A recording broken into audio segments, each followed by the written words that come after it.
ਜੇਕਰ ਗੱਲ ਕੀਤੀ ਜਾਵੇ ਸੁਖਬੀਰ ਸਿੰਘ ਬਾਦਲ ਦੀ ਤਾਂ ਦੋਹਰੇ ਸੰਵਿਧਾਨ ਦੇ ਮਾਮਲੇ ਦੇ ਵਿੱਚ ਅੱਜ ਹੁਸ਼ਿਆਰਪੁਰ ਦੀ ਅਦਾਲਤ ਦੇ ਵਿੱਚ ਜਿਹੜੇ ਸੁਖਬੀਰ ਸਿੰਘ ਬਾਦਲ ਉਹ ਪੇਸ਼ ਹੋਏ। ਇਹ ਮਾਮਲਾ 2009 ਤੋਂ ਚੱਲ ਰਿਹਾ ਹੈ। ਇਹਦੇ ਵਿੱਚ ਸਾਹਿਬ ਪ੍ਰਕਾਸ਼ ਸਿੰਘ ਬਾਦਲ ਸ਼ਾਇਦ ਇਸ ਤੋਂ ਵੀ ਪੁਰਾਣਾ ਹੈ ਤੇ 2019 ਤੋਂ ਲਗਾਤਾਰ ਹੈ। ਇਸ ਮਾਮਲੇ ਦੇ ਵਿੱਚ ਦੂਹਰੇ ਸੰਵਿਧਾਨ ਸੋਸ਼ਲਿਸਟ ਪਾਰਟੀ ਦੇ ਆਗੂ ਬਲਵੰਤ ਸਿੰਘ ਖੇੜਾ ਨੇ ਇਹਨਾਂ ਦੇ ਖਿਲਾਫ ਸ਼ਿਕਾਇਤ ਦਰਜ ਕਰਾਈ ਸੀ। ਜਦੋਂ ਇਹ ਸ਼੍ਰੋਮਣੀ ਕਮੇਟੀ ਚੋਣਾਂ ਲੜਦੇ ਨੇ ਉੱਥੇ ਜਾ ਕੇ ਪੰਥਕ ਬਣ ਜਾਂਦੇ ਨੇ, ਧਾਰਮਿਕ ਬਣ ਜਾਂਦੇ ਹੈ ਤੇ ਜਦੋਂ ਇਹ ਵਿਧਾਨ ਸਭਾ ਚੋਣਾਂ ਲੜਦੇ ਹੈ ਤੇ ਉਦੋਂ ਫਿਰ ਨਵਾਂ ਸੰਵਿਧਾਨ ਲੈ ਆਉਂਦੇ ਨੇ ਕਿ ਅਸੀਂ ਤਾਂ ਜੀ ਗੈਰ ਪੰਥਕ ਹੈ, ਧਰਮ ਨਿਰਪੱਖ ਪਾਰਟੀ ਹੈ। ਇਸ ਤੋਂ ਇਲਾਵਾ ਇੱਕ ਗੱਲ ਕੀਤੀ ਜਾਵੇ ਆਮ ਆਦਮੀ ਪਾਰਟੀ ਤਾਂ ਆਮ ਆਦਮੀ ਪਾਰਟੀ ਨੇ ਕਿਹਾ ਸੀਗਾ ਕਿ ਅਸੀਂ ਜਿਹੜੀ 300 ਯੂਨਿਟ ਉਹ ਮਾਫ ਕਰਾਂਗੇ, ਜਿਸ ਤੋਂ ਬਾਅਦ ਹੁਣ ਲਾਗੂ ਕੀਤਾ ਸੀ ਉਹਨਾਂ ਨੇ ਤੇ ਹੁਣ ਉਹਨਾਂ ਨੇ ਕਿਹਾ ਹੈ ਕਿ ਕਈ ਘਰਾਂ ਦੇ ਬਿੱਲ ਨੇ ਜਿਹੜੇ ਉਹ ਜ਼ੀਰੋ ਆਏ। ਦੇਖੋ ਹਰਭਜਨ ਸਿੰਘ ਈਟੀਓ ਨੇ ਅੱਜ ਕਿਹਾ ਕਿ 32 ਲੱਖ ਦੇ ਕਰੀਬ ਇਹ ਬਿੱਲ ਜ਼ੀਰੋ ਆਏ ਨੇ ਤੇ ਮੁੱਖ ਮੰਤਰੀ ਭਗਵੰਤ ਸਿੰਘ ਮਾਨ ਇਹ ਕਹਿੰਦੇ ਸੀ ਕਿ 72 ਲੱਖ ਦੇ ਵਿੱਚੋਂ ਖਪਤਕਾਰਾਂ ਚੋਂ 52 ਲੱਖ ਦਾ ਬਿੱਲ ਜ਼ੀਰੋ ਆਏਗਾ। ਅਜੇ 30 ਲੱਖ ਆ 22 ਲੱਖ ਕਿਹੜੇ ਖਾਤੇ 'ਚ ਤੁਰਿਆ ਫਿਰਦਾ ਹੈ ਮੈਨੂੰ ਪਤਾ ਨਹੀਂ। ਜਿਹੜੇ ਕਹਿੰਦੇ ਸੀ ਕਿ ਅਸੀਂ ਖਜ਼ਾਨੇ ਦੇ ਵਿੱਚ ਵੱਧ ਤੋਂ ਵੱਧ ਰੁਪਈਏ ਲੈ ਕੇ ਆਵਾਂਗੇ, ਕਿਤੇ ਇਹ ਨਾ ਹੋਵੇ ਜਿਹੜਾ 3 ਲੱਖ ਕਰੋੜ ਦਾ ਸਾਡੇ ਸਿਰ ਤੇ ਕਰਜ਼ਾ ਜਦੋਂ ਇਹ ਜਾਣ ਇਹ ਉਸ ਤੋਂ ਕਿਤੇ ਉੱਪਰ ਚਲਿਆ ਜਾਵੇ। ਜੇਕਰ ਗੱਲ ਕੀਤੀ ਜਾਵੇ ਪੰਜਾਬ ਦੇ ਡੀਜੀਪੀ ਜੋ ਕਿ BK ਭਾਵੜਾ ਲਗਾਏ ਗਏ ਸਨ, ਪਹਿਲਾਂ ਹੁਣ ਉਹਨਾਂ ਦਾ ਅਹੁਦਾ ਜਿਹੜਾ ਉਹ ਚੇਂਜ ਕਰ ਦਿੱਤਾ ਗਿਆ। ਜਿਸ ਵੇਲੇ ਚਰਨਜੀਤ ਸਿੰਘ ਚੰਨੀ ਪੰਜਾਬ ਦੇ ਮੁੱਖ ਮੰਤਰੀ ਬਣੇ ਉਹਨਾਂ ਨੇ ਵੀ ਤਾਂ ਉਸ ਵੇਲੇ ਦੇ ਡੀਜੀਪੀ ਦਿਨਕਰ ਗੁਪਤਾ ਨੂੰ ਬਦਲ ਕੇ ਉਹਨਾਂ ਦੀ ਥਾਂ ਤੇ ਚਾਰਜ ਇਕਬਾਲਪ੍ਰੀਤ ਸਿੰਘ ਸੋਤਾ ਨੂੰ ਦੇਤਾ। ਉਸ ਵੇਲੇ ਤਾਂ ਲੜਾਈ ਕਿਸੇ ਹੋਰ ਨੇ ਲੜੀ ਨਹੀਂ। ਵਿਆਹ 'ਚ ਵੀ ਦਾ ਲੇਖਾ ਉਸ ਵੇਲੇ ਦੇ ਕਾਂਗਰਸ ਪ੍ਰਧਾਨ ਨਵਜੋਤ ਸਿੰਘ ਸਿੱਧੂ ਨੇ ਪਾਤਾ ਤੇ ਉਹਨਾਂ ਨੂੰ ਬਦਲਣਾ ਪੈ ਗਿਆ। ਹੁਣ BK ਭਾਵੜਾ ਸਾਹਿਬ ਨੂੰ ਕੀਤਾ ਕੀ ਗਿਆ? ਉਹਨਾਂ ਨੂੰ ਚੇਅਰਮੈਨ ਹਾਊਸਿੰਗ ਕਾਰਪੋਰੇਸ਼ਨ ਜਿਹੜੀ ਹੈ ਪੰਜਾਬ ਪੁਲਿਸ ਹਾਊਸਿੰਗ ਕਾਰਪੋਰੇਸ਼ਨ ਉਧਰ ਲਾ ਦਿੱਤਾ ਔਰ ਉਸੇ ਕਾਰਪੋਰੇਸ਼ਨ ਦਾ managing director mister SS Chauhan, ਮੇਰਾ ਖਿਆਲ ਸ਼ਰਦ ਸਤਿਆ ਚੌਹਾਨ ਨਾ ਹੋਣ, ਉਹਨਾਂ ਨੂੰ ਲਾ ਦਿੱਤਾ ਗਿਆ। ਜਿੰਨੀਆਂ ਇਹ ਕਾਰਪੋਰੇਸ਼ਨਾਂ ਬਣੀਆਂ ਨੇ ਉਹਦੇ ਵਿੱਚ ਮੈਨੇਜਿੰਗ ਡਾਇਰੈਕਟਰ ਵੱਡਾ ਹੁੰਦਾ ਹੈ, ਚੇਅਰਮੈਨ ਛੋਟਾ ਹੁੰਦਾ ਤੇ ਜਦੋਂ ਕਿਸੇ ਨੂੰ ਜਲੀਲ ਕਰਨਾ ਹੋਵੇ ਤਾਂ ਇਹ ਸਿਆਸੀ ਲੋਕ ਕਰਦੇ ਨੇ ਤੇ ਜਿਹੜੇ ਅਧਿਕਾਰੀ ਨੇ ਉਹ ਇਹਦਾ ਸ਼ਿਕਾਰ ਹੋ ਕੇ ਤੇ ਫਿਰ ਨਿੰਮੋ ਝੂਨੇ ਹੋ ਜਾਂਦੇ ਨੇ। ਜਦੋਂ ਤੱਕ ਆਪਣੀ ਸਹਿਮਤੀ ਜ਼ਾਹਰ ਨਹੀਂ ਕਰਦੇ ਉਦੋਂ ਤੱਕ ਪੱਕਾ ਡੀਜੀਪੀ ਨਹੀਂ ਲਾਇਆ ਜਾ ਸਕਦਾ, ਕਿਉਂਕਿ ਇਸ ਵੇਲੇ BK ਭਾਵੜਾ ਸਭ ਤੋਂ ਸੀਨੀਅਰ ਮੋਸਟ ਕਾਰਜਕਾਰੀ ਡੀਜੀਪੀ ਇਹਨਾਂ ਨੂੰ ਲਾ ਦਿੱਤਾ ਗਿਆ। ਕਹਿੰਦੇ ਵੀ ਉਹ ਕੰਟੀਨਿਊ ਕਰਨਗੇ ਗੌਰਵ ਜਾਦਵ ਸਾਹਿਬ। ਸੋ ਇਹ ਚੀਜ਼ਾਂ ਦੇ ਵਿੱਚ ਅੱਜ ਦਾ ਤਾਜ਼ਾ ਤਰੀਨ ਵਾਪਰਿਆ। ਨਿੱਜੀ ਜ਼ਮੀਨ ਤੇ ਬਣਿਆ ਸੀ ਸਕੂਲ, ਜਿਸ ਤੋਂ ਬਾਅਦ ਕੇਸ ਜਿੱਤਣ ਤੋਂ ਬਾਅਦ ਮਾਲਕਾਂ ਨੇ ਜੜ ਦਿੱਤਾ ਸਕੂਲ ਨੂੰ ਤਾਲਾ। ਭੰਗੂ ਸਾਹਿਬ ਮੋਗੇ ਦਾ ਮਿਡਲ ਸਕੂਲ ਹੈ ਸਾਦਾ ਵਾਲੀ ਪਿੰਡ ਦਾ, 30 ਸਾਲ ਤੋਂ ਇਹ ਕੇਸ ਚੱਲ ਰਿਹਾ ਸੀ। ਜਿਹੜਾ 103 ਬੱਚੇ ਉੱਥੇ ਪੜ੍ਹਦੇ ਆ, ਬੱਚਿਆਂ ਨੇ ਨਾਅਰੇਬਾਜ਼ੀ ਵਗੈਰਾ ਵੀ ਕੀਤੀ। ਜ਼ਿਲ੍ਹਾ ਸਿੱਖਿਆ ਅਫਸਰ ਨੇ ਸੁਸ਼ੀਲ ਕੁਮਾਰ ਉਹਨਾਂ ਦੀ ਹਾਜ਼ਰੀ ਦੇ ਵਿੱਚ ਇਸ ਸਕੂਲ ਦਾ ਕਬਜ਼ਾ ਦੇਣਾ ਪੈ ਗਿਆ ਕਿਉਂਕਿ ਅਦਾਲਤ ਤੋਂ ਕੇਸ ਜਿੱਤ ਚੁੱਕੇ ਸਨ। BJP ਲਗਾਤਾਰ ਪੰਜਾਬ ਦੇ ਵਿੱਚ ਪੈਰ ਪਸਾਰ ਰਹੀ ਹੈ ਕਿਉਂਕਿ ਕਾਂਗਰਸ ਦੇ ਕਈ ਲੀਡਰ ਜਿਹੜੇ BJP ਦੇ ਵਿੱਚ ਜਾ ਚੁੱਕੇ ਨੇ ਤੇ 2022 ਦੀ 2024 ਦੀਆਂ ਚੋਣਾਂ ਨੂੰ ਲੈ ਕੇ ਲਗਾਤਾਰ ਜਿਹੜੀਆਂ ਤਿਆਰੀਆਂ ਕਰ ਰਹੇ ਨੇ ਤੇ ਸਿੱਖ ਚਿਹਰਿਆਂ ਦੀ ਜਿਹੜੀ ਤਲਾਸ਼ ਦੇ ਵਿੱਚ BJP ਲਗਾਤਾਰ ਲੱਗੀ ਹੋਈ ਹੈ। ਇਹਨਾਂ ਦਾ ਕਹਿਣਾ ਹੈ ਕਿ ਪਿਛਲੀ ਸਰਕਾਰ ਦੇ ਵਿੱਚ ਇਹ ਛੋਟੇ ਭਾਈ ਸੀ, ਅਕਾਲੀ ਸੀ, ਕਿਸਾਨੀ ਅੰਦੋਲਨ ਵੇਲੇ ਟੁੱਟ ਭੱਜ ਹੋ ਗਈ, ਅਕਾਲੀ ਬਾਹਰ ਚਲੇ ਗਏ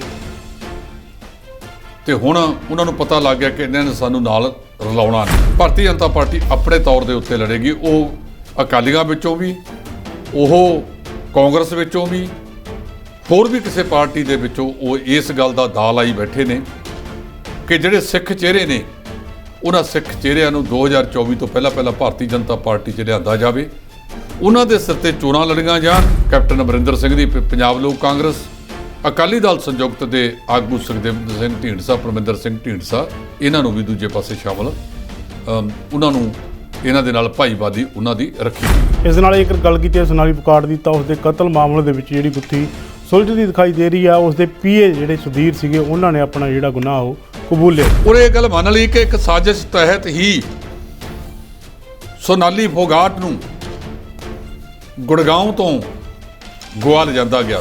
ਇਸ ਨਾਲ ਇੱਕ ਗੱਲ ਕੀਤੀ ਹੈ ਪਾਕਿਸਤਾਨ ਦੀ, ਤਾਂ ਪਾਕਿਸਤਾਨ ਦੇ ਵਿੱਚ ਕਾਫੀ ਵੱਡਾ ਜਿਹੜਾ ਹੜ੍ਹ ਆਇਆ ਹੋਇਆ ਤੇ ਲਗਾਤਾਰ ਲੋਕਾਂ ਦੀ ਜਿਹੜੀ ਮੌਤ ਹੋ ਰਹੀ ਹੈ, ਜਿਸ ਦੇ ਚੱਲਦੇ ਆ 57 ਜਿਹੜੀ ਉਹਨਾਂ ਦੀ ਗਿਣਤੀ ਹੋ ਚੁੱਕੀ ਹੈ। 1993 ਦੇ ਵਿੱਚ ਜਦੋਂ ਪੰਜਾਬ ਦੇ ਵਿੱਚ ਹੜ੍ਹ ਆਏ ਸਨ ਤਾਂ ਸਭ ਤੋਂ ਵੱਧ ਪ੍ਰਭਾਵਿਤ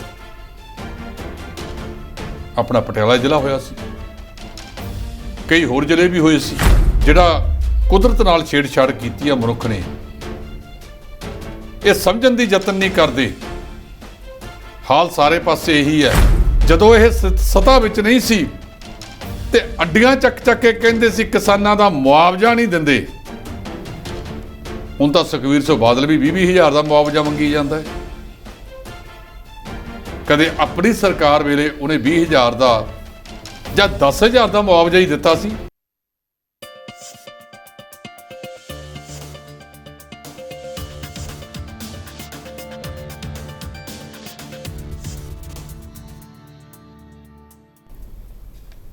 D5 ਚੈਨਲ ਪੰਜਾਬੀ ਦੇਖ ਰਹੇ ਸਾਰੇ ਦਰਸ਼ਕਾਂ ਦਾ ਸਵਾਗਤ ਹੈ। ਮੈਂ ਸੁਖਬੀਰ ਸਿੰਘ ਇੱਕ ਮੇਰੀ ਸੁਣੋ ਪ੍ਰੋਗਰਾਮ ਲੈ ਕੇ ਹਾਜ਼ਰ ਹਾਂ, ਜਿਸ ਦੇ ਵਿੱਚ ਅਸੀਂ ਵੱਖੋ ਵੱਖਰੇ ਮੁੱਦਿਆਂ 'ਤੇ ਚਰਚਾ ਕਰਦੇ ਤੇ ਚਰਚਾ ਕਰਨ ਲਈ ਸਾਡੇ ਨਾਲ ਨੇ D5 ਦੇ ਸੀਨੀਅਰ ਐਡੀਟਰ ਜਸਪਾਲ ਸਿੰਘ ਢਿੱਲੋਂ। ਉਹਨਾਂ ਦਾ ਸਵਾਗਤ ਕਰੀਏ। ਸਤਿ ਸ਼੍ਰੀ ਅਕਾਲ ਜੀ। ਸਤਿ ਸ਼੍ਰੀ ਅਕਾਲ ਜੀ ਭੁੰਗੂ ਸਾਹਿਬ। ਜੇਕਰ ਗੱਲ ਕੀਤੀ ਇਸ ਪ੍ਰੋਗਰਾਮ ਦੀ, ਤਾਂ ਇਸ ਪ੍ਰੋਗਰਾਮ ਦੇ ਵਿੱਚ ਅਸੀਂ ਵੱਖੋ ਵੱਖਰੇ ਖਬਰਾਂ ਦੀ ਜਿਹੜੀ ਚਰਚਾ ਕਰਦੇ ਹਾਂ ਤੇ ਡੂੰਘਾਈ ਦੇ ਨਾਲ ਜਿਹੜੀਆਂ ਉਹ ਤੁਹਾਨੂੰ ਦੱਸਦੇ ਹਾਂ। ਜੇਕਰ ਗੱਲ ਕੀਤੀ ਜਾਵੇ ਪੰਜਾਬ ਦੇ DGP ਜੋ ਕਿ BK ਭਾਵੜਾ ਲਗਾਏ ਗਏ ਸਨ, ਪਹਿਲਾਂ ਹੁਣ ਉਹਨਾਂ ਦਾ ਅਹੁਦਾ ਜਿਹੜਾ ਉਹ ਚੇਂਜ ਕਰ ਦਿੱਤਾ ਗਿਆ ਜੀ। ਜਦੋਂ ਸਰਕਾਰਾਂ ਆਪਣੀ ਆਈ ਤੇ ਆ ਜਾਣ ਤਾਂ ਬਹੁਤ ਕੁਝ ਬਦਲ ਦਿੰਦੀਆਂ ਨੇ। ਜਿਸ ਵੇਲੇ ਚਰਨਜੀਤ ਸਿੰਘ ਚੰਨੀ ਪੰਜਾਬ ਦੇ ਮੁੱਖ ਮੰਤਰੀ ਬਣੇ, ਉਹਨਾਂ ਨੇ ਵੀ ਤਾਂ ਉਸ ਵੇਲੇ ਦੇ DGP ਦਿਨਕਰ ਗੁਪਤਾ ਨੂੰ ਬਦਲ ਕੇ ਉਹਨਾਂ ਦੀ ਥਾਂ ਤੇ ਚਾਰਜ ਇਕਬਾਲਪ੍ਰੀਤ ਸਿੰਘ ਸੋਤਾ ਨੂੰ ਦੇਤਾ ਸੀ। ਉਸ ਵੇਲੇ ਤਾਂ ਲੜਾਈ ਕਿਸੇ ਹੋਰ ਨੇ ਲੜੀ ਨਹੀਂ। ਵਿਆਹ 'ਚ ਵੀ ਦਾ ਲੇਖਾ ਉਸ ਵੇਲੇ ਦੇ ਕਾਂਗਰਸ ਪ੍ਰਧਾਨ ਨਵਜੋਤ ਸਿੰਘ ਸਿੱਧੂ ਨੇ ਪਾਤਾ ਤੇ ਉਹਨਾਂ ਨੂੰ ਬਦਲਣਾ ਪੈ ਗਿਆ ਸੀ। ਰੌਲਾ ਪੈ ਗਿਆ ਤੇ ਇਕਬਾਲਪ੍ਰੀਤ ਸੋਤਾ ਦੀ ਥਾਂ ਤੇ ਫਿਰ ਚੱਟੋਪਤਾ ਸਾਹਿਬ ਨੂੰ ਲਾਇਆ ਗਿਆ। ਇਸੇ ਤਰ੍ਹਾਂ ਇੱਕ ਵਾਰ ਮਾਮਲਾ ਯੂਪੀ ਦੇ ਵਿੱਚ ਵਾਪਰਿਆ। ਯੂਪੀ ਦੇ ਵਿੱਚ ਕਹਿੰਦੇ ਉਸ ਵੇਲੇ ਜਿਹੜਾ ਮੁਕਲ ਗੋਇਲ ਵਾਲਾ ਤਰੀਕਾ, ਉਹ ਵੀ 1987 ਬੈਚ ਦੇ IPS ਅਧਿਕਾਰੀ ਸੀ, ਉਹਨਾਂ ਦੀ ਥਾਂ ਤੇ ਦੂਜੇ ਨੂੰ ਲਾਇਆ ਗਿਆ। ਹੁਣ BK ਭਾਵੜਾ ਸਾਹਿਬ ਨੂੰ ਕੀਤਾ ਕੀ ਗਿਆ? ਉਹਨਾਂ ਨੂੰ ਚੇਅਰਮੈਨ ਹਾਊਸਿੰਗ ਕਾਰਪੋਰੇਸ਼ਨ ਜਿਹੜੀ ਹੈ, ਪੰਜਾਬ ਪੁਲਿਸ ਹਾਊਸਿੰਗ ਕਾਰਪੋਰੇਸ਼ਨ, ਉਧਰ ਲਾ ਦਿੱਤਾ ਹੈ। ਔਰ ਉਸੇ ਕਾਰਪੋਰੇਸ਼ਨ ਦਾ managing director mister SS Chauhan, ਮੇਰਾ ਖਿਆਲ ਸ਼ਰਦ ਸਤਿਆ ਚੌਹਾਨ ਨਾ ਹੋਣ, ਉਹਨਾਂ ਨੂੰ ਲਾ ਦਿੱਤਾ ਗਿਆ। ਜਿੰਨੀਆਂ ਇਹ ਕਾਰਪੋਰੇਸ਼ਨਾਂ ਬਣੀਆਂ ਨੇ, ਉਹਦੇ ਵਿੱਚ ਮੈਨੇਜਿੰਗ ਡਾਇਰੈਕਟਰ ਵੱਡਾ ਹੁੰਦਾ ਹੈ, ਚੇਅਰਮੈਨ ਛੋਟਾ ਹੁੰਦਾ। ਤੇ ਜਦੋਂ ਕਿਸੇ ਨੂੰ ਜਲੀਲ ਕਰਨਾ ਹੋਵੇ ਤਾਂ ਇਹ ਸਿਆਸੀ ਲੋਕ ਕਰਦੇ ਨੇ ਤੇ ਜਿਹੜੇ ਅਧਿਕਾਰੀ ਨੇ ਉਹ ਇਹਦਾ ਸ਼ਿਕਾਰ ਹੋ ਕੇ ਤੇ ਫਿਰ ਨਿੰਮੋ ਝੂਨੇ ਹੋ ਜਾਂਦੇ ਨੇ। ਜਦੋਂ ਤੱਕ ਆਪਣੀ ਸਹਿਮਤੀ ਜ਼ਾਹਰ ਨਹੀਂ ਕਰਦੇ, ਉਦੋਂ ਤੱਕ ਪੱਕਾ DGP ਨਹੀਂ ਲਾਇਆ ਜਾ ਸਕਦਾ, ਕਿਉਂਕਿ ਇਸ ਵੇਲੇ BK ਭਾਵੜਾ ਸਭ ਤੋਂ ਸੀਨੀਅਰ ਮੋਸਟ ਨੇ। ਪਰ ਇਹਨਾਂ ਨੇ ਲਾ ਕੇ ਕਾਰਜਕਾਰੀ DGP ਇਹਨਾਂ ਨੂੰ ਲਾ ਦਿੱਤਾ ਗਿਆ। ਕਹਿੰਦੇ ਵੀ ਉਹ ਕੰਟੀਨਿਊ ਕਰਨਗੇ ਗੌਰਵ ਯਾਦਵ ਸਾਹਿਬ। ਸੋ ਇਹ ਚੀਜ਼ਾਂ ਦੇ ਵਿੱਚ ਅੱਜ ਦਾ ਤਾਜ਼ਾ ਤਰੀਨ ਵਾਪਰਿਆ। ਜਦੋਂ ਸਰਕਾਰਾਂ ਕੋਈ ਠੋਸ ਕੰਮ ਕਰਨ ਆਉਣ 1997 ਦੀ ਸਰਕਾਰ ਦੇ ਵਿੱਚ ਪੰਥ ਰਤਨ ਜਥੇਦਾਰ ਗੁਰਚਰਨ ਸਿੰਘ ਟੌੜਾ ਦਾ ਕਾਫੀ ਬੋਲਬਾਲਾ ਸੀ। ਪਟਿਆਲੇ ਦੇ ਵਿੱਚ ਇੱਕ ਅਧਿਕਾਰੀ ਨੂੰ ਉਹ ਡੀਓ ਲਵਾਉਣਾ ਚਾਹੁੰਦੇ ਸਨ ਜਦ ਦਾ ਤੋਤਾ ਸਿੰਘ ਸਿੱਖਿਆ ਮੰਤਰੀ ਹੁੰਦੇ ਸੀ। ਕੋਲੇ ਬੈਠੇ ਇੱਕ ਵਿਅਕਤੀ ਨੇ ਕਿਹਾ ਕਿ ਤੁਸੀਂ ਪਹਿਲਾਂ ਇਹਨਾਂ ਨੂੰ ਪ੍ਰਮੋਟ ਕਰਕੇ ਪ੍ਰਿੰਸੀਪਲ ਬਣਾਓ, ਪਦੋन्नत ਕਰ ਦਿਓ। ਪ੍ਰਿੰਸੀਪਲ ਤੇ ਡਿਪਟੀ ਡੀਓ ਦਾ ਅਹੁਦਾ ਬਰਾਬਰ ਹੁੰਦਾ ਹੈ। ਪਦੋन्नत ਕੀਤਾ ਗਿਆ, ਡਿਪਟੀ ਡੀਓ ਲਾਤਾ ਤੇ ਬਾਅਦ ਦੇ ਵਿੱਚ ਡੀਓ ਦਾ ਤਬਾਦਲਾ ਕਰਤਾ ਤੇ ਉਹ ਕਾਰਜਵਾਹਕ ਜ਼ਿਲ੍ਹਾ ਸਿੱਖਿਆ ਅਫਸਰ ਬਣ ਗਏ ਤੇ ਕੁਝ ਸਮੇਂ ਬਾਅਦ ਉਹਨਾਂ ਦਾ ਜਿਹੜਾ ਸਮਾਂ ਆ ਗਿਆ ਪਦੋन्नਤੀ ਦਾ ਤੇ ਫੁੱਲ ਫਲੈਸ਼ ਜ਼ਿਲ੍ਹਾ ਸਿੱਖਿਆ ਅਫਸਰ ਵੀ ਰਹੇ ਸਨ। ਜੀ ਭੰਗੂ ਸਾਹਿਬ ਜੀ, ਇਸ ਤੋਂ ਇਲਾਵਾ ਇੱਕ ਗੱਲ ਕੀਤੀ ਜਾਵੇ ਆਮ ਆਦਮੀ ਪਾਰਟੀ ਦਾ, ਆਮ ਆਦਮੀ ਪਾਰਟੀ ਨੇ ਕਿਹਾ ਸੀਗਾ ਕਿ ਅਸੀਂ ਜਿਹੜੀ 300 ਯੂਨਿਟ ਉਹ ਮਾਫ ਕਰਾਂਗੇ, ਜਿਸ ਤੋਂ ਬਾਅਦ ਹੁਣ ਲਾਗੂ ਕੀਤਾ ਸੀ ਉਹਨਾਂ ਨੇ, ਤੇ ਹੁਣ ਉਹਨਾਂ ਨੇ ਕਿਹਾ ਹੈ ਕਿ ਕਈ ਘਰਾਂ ਦੇ ਬਿੱਲ ਨੇ ਜਿਹੜੇ ਉਹ ਜ਼ੀਰੋ ਆਏ ਨੇ। ਦੇਖੋ, ਹਰਭਜਨ ਸਿੰਘ ਈਟੀਓ ਨੇ ਅੱਜ ਕਿਹਾ ਕਿ 32 ਲੱਖ ਦੇ ਕਰੀਬ ਇਹ ਬਿੱਲ ਜ਼ੀਰੋ ਆਏ ਨੇ। ਪੰਜਾਬੀ ਟ੍ਰਿਬਿਊਨ ਦੇ ਇੱਕ ਸੀਨੀਅਰ ਰਿਪੋਰਟਰ ਨੇ ਇਹਨੂੰ 20-22 ਲੱਖ ਦੱਸਿਆ ਸੀ। ਅੱਜ ਹੀ ਉਹਨਾਂ ਦੀ ਰਿਪੋਰਟ ਛਪੀ ਹੈ ਤੇ ਮੁੱਖ ਮੰਤਰੀ ਭਗਵੰਤ ਸਿੰਘ ਮਾਨ ਇਹ ਕਹਿੰਦੇ ਸੀ ਕਿ 72 ਲੱਖ ਦੇ ਵਿੱਚੋਂ ਖਪਤਕਾਰਾਂ ਚੋਂ 52 ਲੱਖ ਦਾ ਬਿੱਲ ਜ਼ੀਰੋ ਆਏਗਾ।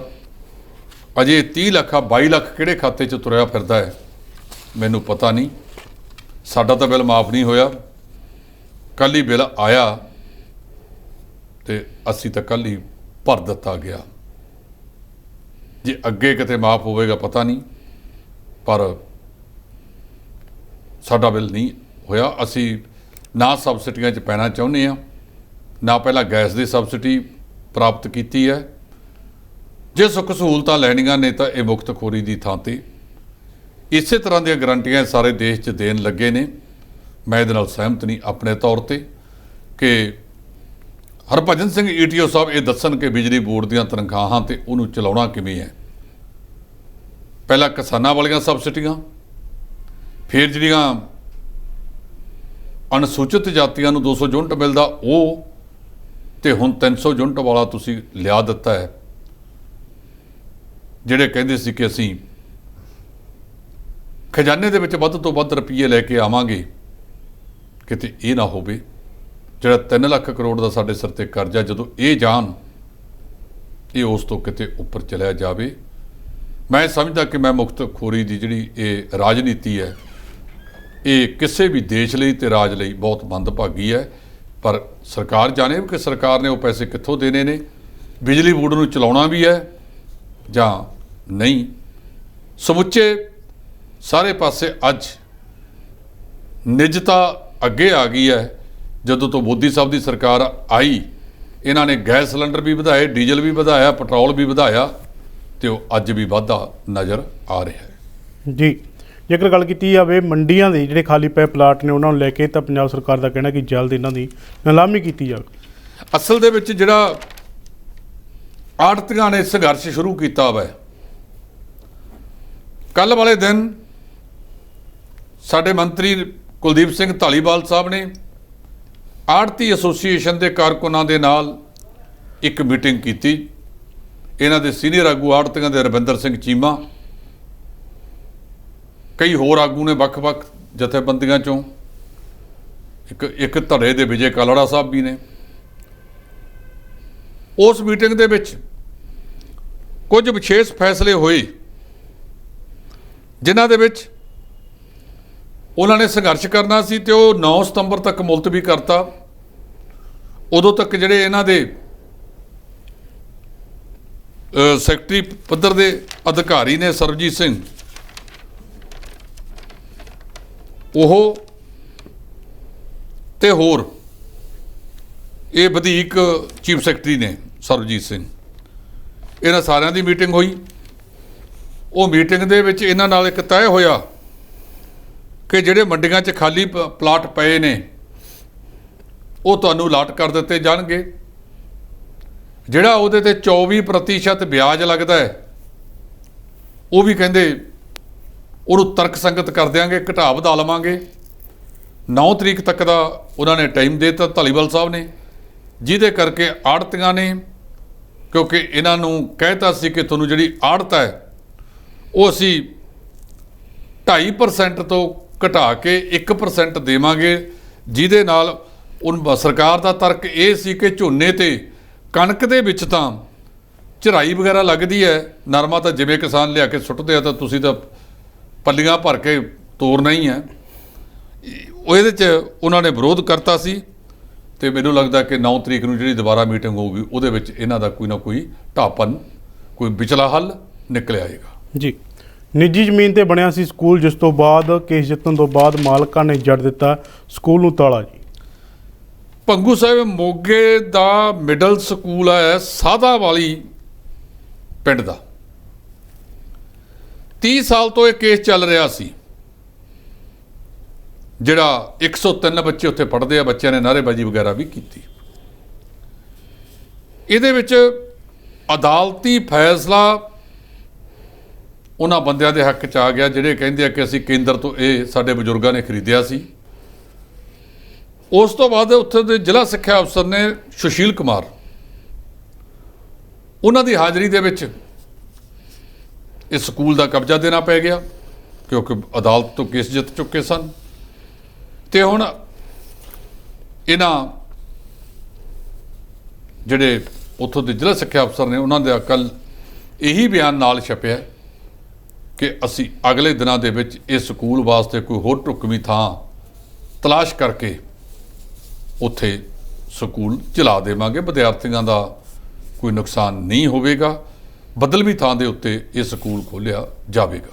ਜੀ, ਇਸ ਦੇ ਨਾਲ ਇੱਕ ਗੱਲ ਕੀਤੀ ਹੈ ਬੀਜੇਪੀ ਦੀ, ਤਾਂ ਬੀਜੇਪੀ ਲਗਾਤਾਰ ਪੰਜਾਬ ਦੇ ਵਿੱਚ ਪੈਰ ਪਸਾਰ ਰਹੀ ਹੈ, ਕਿਉਂਕਿ ਕਾਂਗਰਸ ਦੇ ਕਈ ਲੀਡਰ ਜਿਹੜੇ ਬੀਜੇਪੀ ਦੇ ਵਿੱਚ ਜਾ ਚੁੱਕੇ ਨੇ ਤੇ 2024 ਦੀਆਂ ਚੋਣਾਂ ਨੂੰ ਲੈ ਕੇ ਲਗਾਤਾਰ ਜਿਹੜੀਆਂ ਤਿਆਰੀਆਂ ਕਰ ਰਹੇ ਨੇ ਤੇ ਸਿੱਖ ਚਿਹਰਿਆਂ ਦੀ ਜਿਹੜੀ ਤਲਾਸ਼ ਦੇ ਵਿੱਚ ਬੀਜੇਪੀ ਲਗਾਤਾਰ ਲੱਗੀ ਹੋਈ ਹੈ। ਜੀ ਦੇਖੋ ਭੰਗੂ ਸਾਹਿਬ, ਇਹਦੇ ਵਿੱਚ ਕੋਈ ਸ਼ੱਕ ਨਹੀਂ ਕਿ ਕਈ ਬੰਦਿਆਂ ਨੂੰ ਇੱਥੇ ਉਹਨਾਂ ਨੇ ਇੰਚਾਰਜ ਲਾਇਆ। ਇੱਕ ਤਾਂ ਗਜਿੰਦਰ ਸ਼ੇਖਾਵਤ ਪੰਜਾਬ ਦੇ ਇੰਚਾਰਜ ਨੇ, ਭਾਵੇਂ ਉਹਨਾਂ ਨੇ ਉਹ BBMP ਵਾਲੇ ਮੁੱਦੇ ਤੇ ਗੱਲ ਕਰਕੇ ਮਤਲਬ ਵਿਵਾਦਤ ਸ਼ੁਰੂ ਕਰ ਦਿੱਤਾ ਹੈ। ਇਹਨਾਂ ਦੇ ਜਿਹੜੇ ਗਜਿੰਦਰ ਸ਼ੇਖਾਵਤ ਨੇ, ਉਹਨਾਂ ਕੋਲ ਅਨੰਦਪੁਰ ਸਾਹਿਬ, ਹੁਸ਼ਿਆਰਪੁਰ ਤੇ ਬਠਿੰਡਾ। ਇੱਕ ਇਹਨਾਂ ਦੇ ਮੰਤਰੀ ਨੇ ਅਰਜਨ ਰਾਮ ਮੇਘਵਾਲ, ਇਹਨਾਂ ਕੋਲੇ ਅੰਮ੍ਰਿਤਸਰ, ਜਲੰਧਰ, ਗੁਰਦਾਸਪੁਰ। ਇੱਕ ਸਿਹਤ ਰਾਜ ਮੰਤਰੀ ਨੇ ਮਨਸੁਖ ਮਾਂਡਵੀਆ, ਉਹਨਾਂ ਕੋਲੇ ਪਟਿਆਲਾ, ਸੰਗਰੂਰ ਤੇ ਲੁਧਿਆਣਾ ਦਾ।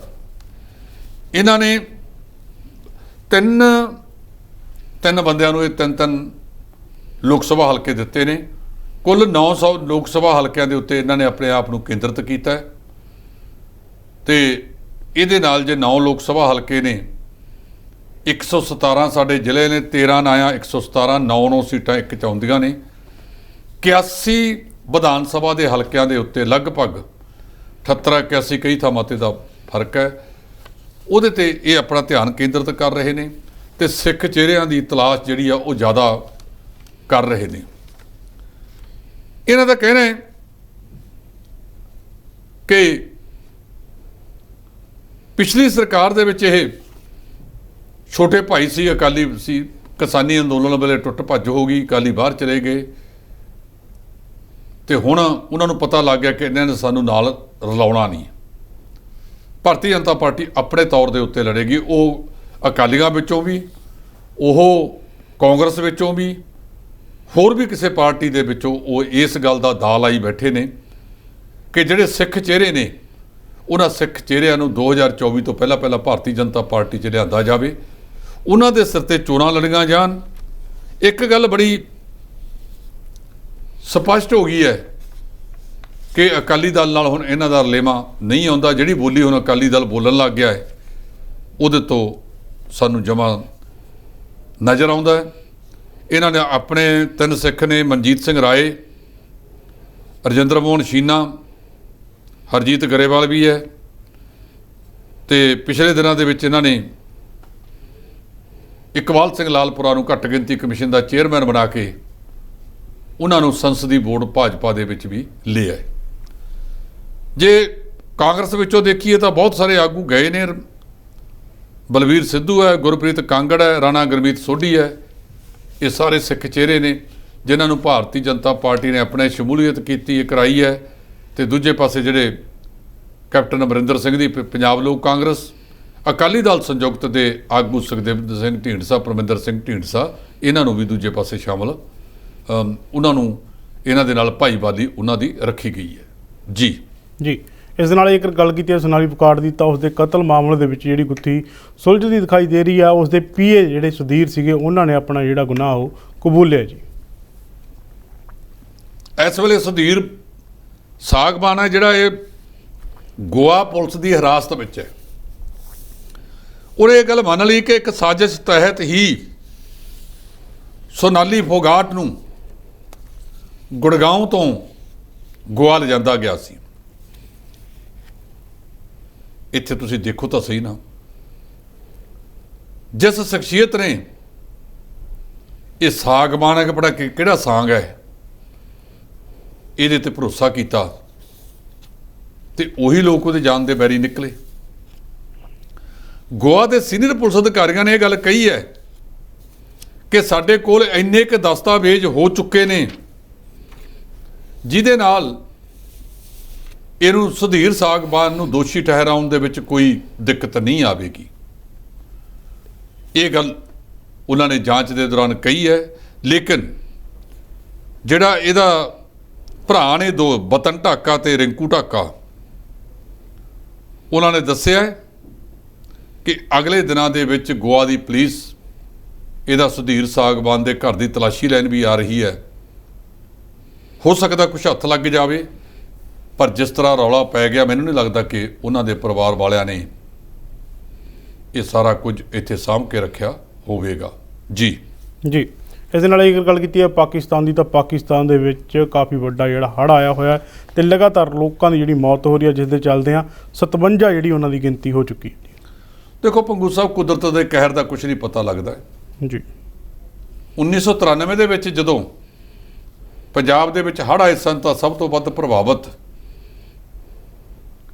ਆਪਣਾ ਪਟਿਆਲਾ ਜ਼ਿਲ੍ਹਾ ਹੋਇਆ ਸੀ। ਕਈ ਹੋਰ ਜ਼ਿਲ੍ਹੇ ਵੀ ਹੋਏ ਸੀ।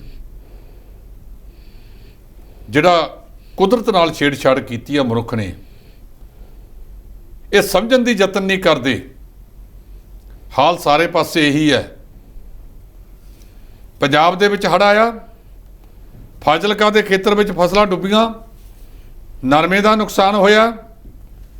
ਜਦੋਂ ਇਹ ਸਤਾ ਵਿੱਚ ਨਹੀਂ ਸੀ ਤੇ ਅੱਡੀਆਂ ਚੱਕ ਚੱਕ ਕੇ ਕਹਿੰਦੇ ਸੀ ਕਿਸਾਨਾਂ ਦਾ ਮੁਆਵਜ਼ਾ ਨਹੀਂ ਦਿੰਦੇ। ਹੁਣ ਤਾਂ ਸੁਖਬੀਰ ਸਿੰਘ ਬਾਦਲ ਵੀ 20,000 ਦਾ ਮੁਆਵਜ਼ਾ ਮੰਗੀ ਜਾਂਦਾ ਹੈ। ਕਦੇ ਆਪਣੀ ਸਰਕਾਰ ਵੇਲੇ ਉਹਨੇ 20,000 ਦਾ ਜਾਂ 10,000 ਦਾ ਮੁਆਵਜ਼ਾ ਹੀ ਦਿੱਤਾ ਸੀ। ਸੋ ਇਹ ਸਾਰੀਆਂ ਰਾਜਸੀ ਪਾਰਟੀਆਂ ਵਾਲੇ ਜਦੋਂ ਸੱਤਾ ਚੋਂ ਬਾਹਰ ਹੁੰਦੇ ਆ, ਭਾਵੇਂ ਕਾਂਗਰਸ ਹੈ, ਅਕਾਲੀ ਦਲ ਹੈ ਜਾਂ ਆਮ ਆਦਮੀ ਹੈ, ਉਦੋਂ ਇਹ ਗੱਲਾਂ ਹੋਰ ਕਰਦੇ ਨੇ ਤੇ ਜਦੋਂ ਸੱਤਾ ਦੇ ਵਿੱਚ ਆ ਜਾਂਦੇ ਆ, ਪਰਤੇ ਆਉਂਦੇ ਆ, ਉਦੋਂ ਫਿਰ ਇਹ ਸਾਰਾ ਕੁਝ ਬਦਲ ਜਾਂਦਾ ਹੈ। ਉਹਨਾਂ ਕਿਸਾਨਾਂ ਦਾ ਅਜੇ ਤੱਕ ਮੁਆਵਜ਼ਾ ਨਹੀਂ ਦਿੱਤਾ ਗਿਆ ਜਿਹੜਾ ਦੇਣਾ ਚਾਹੀਦਾ ਸੀ। ਸੋ ਪਾਕਿਸਤਾਨ ਦੇ ਵਿੱਚ ਜਿਵੇਂ ਤੁਸੀਂ ਗੱਲ ਕੀਤੀ ਆ, ਉੱਥੇ ਵੀ ਇਹ ਮੌਸਮ ਦੀ ਤਬਦੀਲੀ ਦੇ ਕਾਰਨ ਜਿਹੜੇ ਹੜ੍ਹ ਆਏ ਨੇ, 57 ਲੋਕਾਂ ਦੀ ਮੌਤ ਹੋ ਗਈ ਹੈ। ਇਹਦੇ ਵਿੱਚੋਂ 17 ਬੱਚੇ ਤੇ 18 ਔਰਤਾਂ ਵੀ ਸ਼ਾਮਲ ਨੇ। 18 ਤੇ 17 35 ਤੇ 22 ਹੋਰ ਲੋਕ ਜਿਨ੍ਹਾਂ ਦੀ ਮੌਤ ਹੋਈ ਹੈ। ਲਗਭਗ 7683 7700 ਦੇ ਕਰੀਬ ਲੋਕ ਜ਼ਖਮੀ ਹੋ ਚੁੱਕੇ ਨੇ। ਪਿਛਲੇ ਦਿਨਾਂ ਦੇ ਵਿੱਚ ਸਾਡੇ ਪ੍ਰਧਾਨ ਮੰਤਰੀ ਨਰਿੰਦਰ ਮੋਦੀ ਸਾਹਿਬ ਨੇ ਵੀ ਉਹਨਾਂ ਦੇ ਪ੍ਰਧਾਨ ਮੰਤਰੀ ਸ਼ਾਹਨਵਾਜ਼ ਨਾਲ ਫੋਨ ਤੇ ਗੱਲਬਾਤ ਵੀ ਕੀਤੀ ਸੀ। ਤੁਸੀਂ ਲੜਾਈਆਂ ਜਿੱਥੇ ਮਰਜ਼ੀ ਰੱਖੋ, ਜੇ ਗੁਆਂਢੀ ਤੇ ਵਿਪਤਾ ਪਈ ਹੋਵੇ, ਉਹਨਾਂ ਦੀ ਵੇਲੇ ਸਿਰ ਕੁਝ ਮਦਦ ਕਰਦੇ ਹੋ ਤਾਂ ਕਿਸੇ ਵੇਲੇ ਫਿਰ ਬੰਦਾ ਇਹ ਗੱਲ ਸੋਚਦਾ ਹੈ ਕਿ ਯਾਰ ਉਦੋਂ ਔਖੇ ਸਮੇਂ ਦੇ ਵਿੱਚ ਇਹਨਾਂ ਨੇ ਸਾਡੀ ਮਦਦ ਕੀਤੀ ਸੀ। ਇਸ ਕਰਕੇ ਜਿਹੜੇ ਬਾਕੀ ਮਸਲੇ ਵੀ ਨੇ, ਜੇ ਸੁਹਿਰਦਤਾ ਹੋਵੇ ਤਾਂ ਨਿਪਟਾਏ ਜਾ ਸਕਦੇ ਆ, ਪਰ ਇਹ ਰਾਜਸੀ ਲੋਕਾਂ ਨੇ ਨਿਪਟਾਉਣੇ ਨਹੀਂ, ਕਿਉਂਕਿ ਉਹਨਾਂ ਨੂੰ ਵਰਤ ਕੇ ਕਦੇ ਪੁਲਵਾਮਾ, ਕਦੇ ਫਲਾਨਾ, ਕਦੇ ਢਿਮਕਾ, ਇਹਨਾਂ ਨੇ ਲੋਕਾਂ ਦਾ ਮੂਰਖ ਬਣਾ ਕੇ ਵੋਟਾਂ ਪ੍ਰਾਪਤ ਕਰਨੀਆਂ ਹੁੰਦੀਆਂ ਨੇ। ਜੀ, ਜੇਕਰ ਗੱਲ ਕੀਤੀ ਜਾਵੇ ਸੁਖਬੀਰ ਸਿੰਘ ਬਾਦਲ ਦੀ ਤਾਂ ਦੋਹਰੇ ਸੰਵਿਧਾਨ ਦੇ ਮਾਮਲੇ ਦੇ ਵਿੱਚ ਅੱਜ ਹੁਸ਼ਿਆਰਪੁਰ ਦੀ ਅਦਾਲਤ ਦੇ ਵਿੱਚ ਜਿਹੜੇ ਸੁਖਬੀਰ ਸਿੰਘ ਬਾਦਲ ਉਹ ਪੇਸ਼ ਹੋਏ ਨੇ। ਇਹ ਮਾਮਲਾ 2009 ਤੋਂ ਚੱਲ ਰਿਹਾ ਹੈ। ਇਹਦੇ ਵਿੱਚ ਸਾਹਿਬ ਪ੍ਰਕਾਸ਼ ਸਿੰਘ ਬਾਦਲ ਸ਼ਾਇਦ ਇਸ ਤੋਂ ਹੀ ਪੁਰਾਣਾ ਹੈ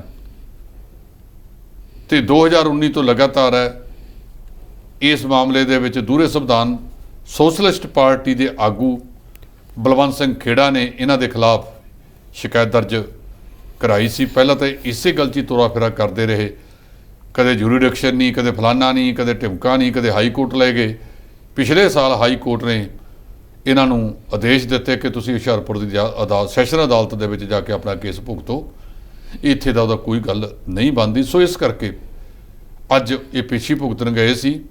ਜਦੋਂ ਇਹ ਸ਼੍ਰੋਮਣੀ ਕਮੇਟੀ ਚੋਣਾਂ ਲੜਦੇ ਨੇ ਉੱਥੇ ਜਾ ਕੇ ਪੰਥਕ ਬਣ ਜਾਂਦੇ ਨੇ, ਧਾਰਮਿਕ ਬਣ ਜਾਂਦੇ ਹੈ, ਤੇ ਜਦੋਂ ਇਹ ਵਿਧਾਨ ਸਭਾ ਚੋਣਾਂ ਲੜਦੇ ਹੈ ਤੇ ਉਦੋਂ ਫਿਰ ਨਵਾਂ ਸੰਵਿਧਾਨ ਲੈ ਆਉਂਦੇ ਨੇ ਕਿ ਅਸੀਂ ਤਾਂ ਜੀ ਗੈਰ ਪੰਥਕ ਹੈ, ਧਰਮ ਨਿਰਪੱਖ ਪਾਰਟੀ ਹੈ।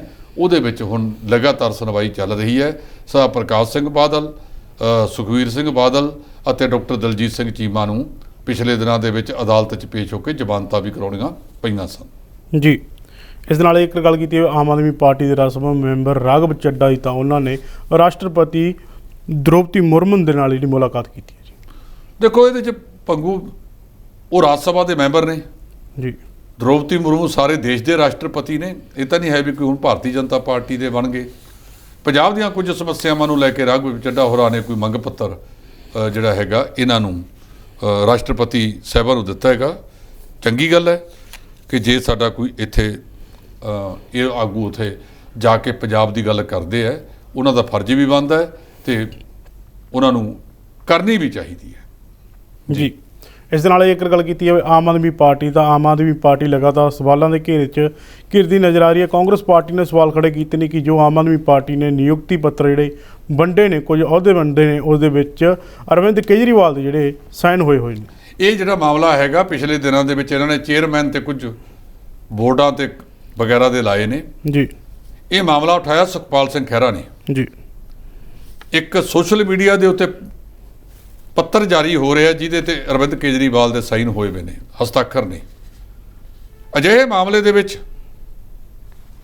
ਮੈਂ ਇਹ ਗੱਲ ਕਰਾਂ ਕਿ ਉਹਨਾਂ ਨੇ ਜਦੋਂ ਇਹ ਮਾਮਲਾ ਉਠਾਇਆ, ਅੱਜ ਇੱਕ ਅਖਬਾਰ ਨੇ ਪਹਿਲੇ ਸਫ਼ੇ ਤੇ ਪ੍ਰਮੁੱਖਤਾ ਦੇ ਨਾਲ ਛਾਪਿਆ ਹੈ, ਲੇਕਿਨ ਦੂਜੇ ਪਾਸੇ ਜਿਹੜੇ ਇਹਨਾਂ ਦੇ ਵਿੱਤ ਮੰਤਰੀ ਨੇ ਹਰਪਾਲ ਸਿੰਘ ਚੀਮਾ, ਉਹ ਇਹ ਗੱਲ ਕਰਦੇ ਨੇ ਕਿ ਇਹ ਮਾਮਲਾ ਜਿਹੜਾ ਹੈਗਾ ਫਰਜ਼ੀ ਲੱਗਦਾ ਹੈ। ਇਸ ਤਰ੍ਹਾਂ ਦੇ ਹਸਤਾਖਰਾਂ ਵਾਲੀ ਕੋਈ ਗੱਲ ਨਹੀਂ। ਜੇ ਇਹ ਸਹੀ ਹੋਵੇ ਤਾਂ ਤੇ ਫਿਰ ਜਿਹੜਾ ਉਹਨਾਂ ਨੇ ਦੋਸ਼ ਲਾਇਆ ਕਿ ਰਿਮੋਟ ਕਰਵਾਉਣ ਨਾਲ ਸਰਕਾਰ ਚੱਲਦੀ ਹੈ, ਅੱਜ ਕੱਲ੍ਹ ਬਚ ਕੇ ਚੱਲਣਾ ਚਾਹੀਦਾ। ਤੁਹਾਨੂੰ ਪਤਾ ਹੈ ਪਿਛਲੇ ਦਿਨਾਂ ਦੇ ਵਿੱਚ ਕੁਝ ਮੀਡੀਆ ਚੈਨਲਾਂ ਜਾਂ ਅਖਬਾਰਾਂ ਨੇ ਮਨਪ੍ਰੀਤ ਸਿੰਘ ਬਾਦਲ ਤੇ ਕੇਸ ਦਰਜ ਹੋਇਆ ਛਾਪ ਦਿੱਤਾ ਸੀ ਜਾਂ ਦਿਖਾ ਦਿੱਤਾ ਸੀ ਜੀ, ਜਿਹਨੂੰ ਲੈ ਕੇ ਮਨਪ੍ਰੀਤ ਸਿੰਘ ਬਾਦਲ ਨੇ ਬਹੁਤ ਗੰਭੀਰਤਾ ਨਾਲ ਆਖਿਆ ਕਿ ਮੈਂ ਆਪਣੇ ਵਕੀਲ ਨਾਲ ਰਾਏ ਕਰ ਰਿਹਾ। ਕਈਆਂ ਨੇ ਤਾਂ ਮਾਫੀਆਂ ਮੰਗ ਲਈਆਂ ਨੇ। ਅਸੀਂ ਉਦੋਂ ਵੀ ਕਿਹਾ, ਹੁਣ ਵੀ ਕਹਿੰਦੇ ਆ ਕਿ ਮਨਪ੍ਰੀਤ ਸਿੰਘ ਬਾਦਲ ਦਾ ਜਿਹੜਾ ਇਹਨੇ ਉੱਥੋਂ ਦਾ ਜਿਹੜਾ ਸਰੂਪ ਚੰਦ ਸਿੰਗਲਾ ਹੈ, ਉਹਨੇ ਵਿਜੀਲੈਂਸ ਨੂੰ ਸ਼ਿਕਾਇਤ ਦਰਜ ਕੀਤੀ ਹੈ ਜਿਹਦੇ ਵਿੱਚ ਉਹਨਾਂ ਨੇ ਮਨਪ੍ਰੀਤ ਸਿੰਘ ਬਾਦਲ ਦੇ ਪੁੱਤਰ ਜਾਂ ਉਹਨਾਂ ਦੇ ਕੋਈ ਅੰਗ ਰੱਖਿਅਕ ਵਗੈਰਾ ਦਾ ਉਠਾਇਆ। ਆਪਾਂ ਉਦੋਂ ਵੀ ਕਿਹਾ ਸੀ ਕਿ ਇਹ ਸ਼ਿਕਾਇਤ ਹੈ, ਸ਼ਿਕਾਇਤ ਦੀ ਪੜਤਾਲ ਹੋਵੇਗੀ, ਉਹਦੇ ਵਿੱਚ ਬਕਾਇਦਾ ਮਨਪ੍ਰੀਤ ਸਿੰਘ ਬਾਦਲ ਨੂੰ ਵੀ ਮੌਕਾ ਦਿੱਤਾ ਜਾਵੇਗਾ, ਉਹ ਆਪਣਾ ਪੱਖ ਉੱਥੇ ਰੱਖਣਗੇ। ਜਦੋਂ ਉਹ ਆਪਣਾ ਪੱਖ ਉੱਥੇ ਰੱਖਣਗੇ, ਉਦੋਂ ਬਾਅਦ ਇਹ ਚੌਕਸੀ ਪੁਲਿਸ ਵਿਜੀਲੈਂਸ ਨੇ ਦੇਖਣਾ ਹੈ ਕਿ ਕੇਸ ਦਰਜ ਕਰਨ ਲਈ ਸਬੂਤ ਲੋੜੀਂਦੇ ਹੈ ਜਾਂ ਲਿਫਾਫੇਬਾਜ਼ੀ ਹੈ। ਜੇ ਤਾਂ ਵਿਜੀਲੈਂਸ ਨੂੰ ਸਰੂਪ ਚੰਦ ਸਿੰਗਲਾ ਜਾਂ ਕੋਈ ਹੋਰ ਪੂਰਨ ਸਬੂਤ ਦੇ ਗਿਆ ਤਾਂ ਪਰਚਾ ਦਰਜ ਹੋ ਸਕਦਾ ਹੈ। ਦੀ ਆਮ ਤੌਰ ਤੇ ਜੇ ਸ਼ਿਕਾਇਤ ਝੂਠੀ ਪਾਈ ਜਾਵੇ, ਉਹ ਦਾਖਲ ਦਫ਼ਤਰ ਹੋ ਜਾਇਆ ਕਰਦੀ ਹੈ। ਇਹਦੇ ਵਿੱਚ ਮਨਪ੍ਰੀਤ ਸਿੰਘ ਬਾਦਲ ਬਿਲਕੁਲ ਠੀਕ ਗੱਲ ਕਹਿੰਦੇ ਨੇ ਕਿ ਅਜੇ ਤੱਕ ਮੈਨੂੰ ਦਿਖਾਓ ਮੇਰੇ ਤੇ ਕਿਹੜੀ FIR ਦਰਜ ਹੈ। ਇਸ ਤਰ੍ਹਾਂ ਦਾ ਸੋਚ ਸਮਝ ਕੇ ਜੇ ਗੱਲ ਆ ਵੀ ਜਾਵੇ ਤਾਂ ਦੂਜਾ ਪੱਖ ਲੈ ਲੈਣਾ ਚਾਹੀਦਾ, ਉਹਦਾ ਸੋਚ ਲੈਣਾ ਚਾਹੀਦਾ।